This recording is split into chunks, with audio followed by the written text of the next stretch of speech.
រាជរដ្ឋាភិបាលបាទបន្ទាប់ពីថ្ងៃរំដោះមកនេះយើងបានឃើញហើយគឺការខិតខំប្រឹងប្រែងទៅលើថាស្ថាបនាសង្គមជាតិក្នុងការបង្កើតឱកាសគ្រប់កន្លែងទាំងអស់ដើម្បីជួយយ៉ាងណានោះគឺយើងអាចបន្តក្នុងការអភិវឌ្ឍបាទនិយាយរួមគឺសាសនាជាតិរបស់យើង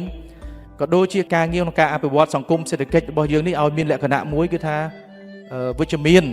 បាទមានឱកាសពេញលេញជូនដល់ប្រជាជនយើងតែយ៉ាងណាមិញគឺយើងបានឃើញហើយការខិតខំច្រើនកន្លងមកនេះ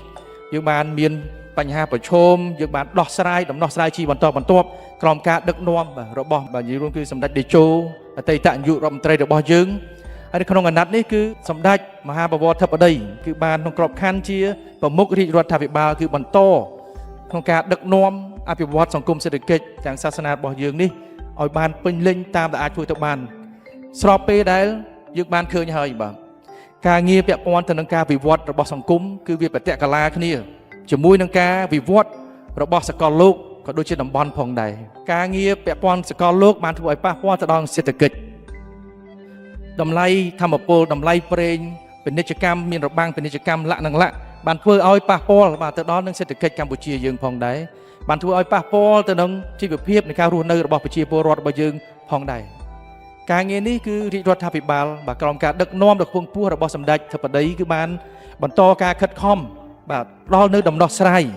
ជាក់ស្ដែងពិតប្រាកដហើយជាបន្តបន្ទាប់បានដល់នៅគោលនយោបាយការអន្តរាគមន៍ដើម្បីកាត់បន្ថយទៅលើផលប៉ះពាល់នេះជាអតិបរមាជូនទៅដល់ប្រជាជនយើងបាទអញ្ចឹងការងារទាំងអស់នេះខ្ញុំជឿជាក់ថាទាំងក្នុងក្របខ័ណ្ឌអាណាចក្រទាំងក្របខ័ណ្ឌពុទ្ធចក្រគឺសិតតែមានដើរតួនាទីដ៏មានសារៈសំខាន់ខ្លាំងណាស់ដើម្បីកសាងសង្គម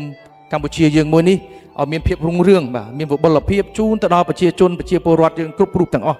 គ្រប់ទីកន្លែងទាំងអស់ហើយការងារទាំងអស់នេះខ្ញុំជឿជាក់ថាប្រជាពលរដ្ឋរបស់យើងនឹងបន្តបាទគ្រប់គ្រងទៅដល់រាជរដ្ឋាភិបាលដើម្បីយើងមានកម្លាំងកាយកម្លាំងចិត្តដោះស្រាយទៅលើហានិភ័យបញ្ហាជាក់ស្ដែងជាអតិបរមាជូនទៅដល់ប្រជាជនយើងបាទ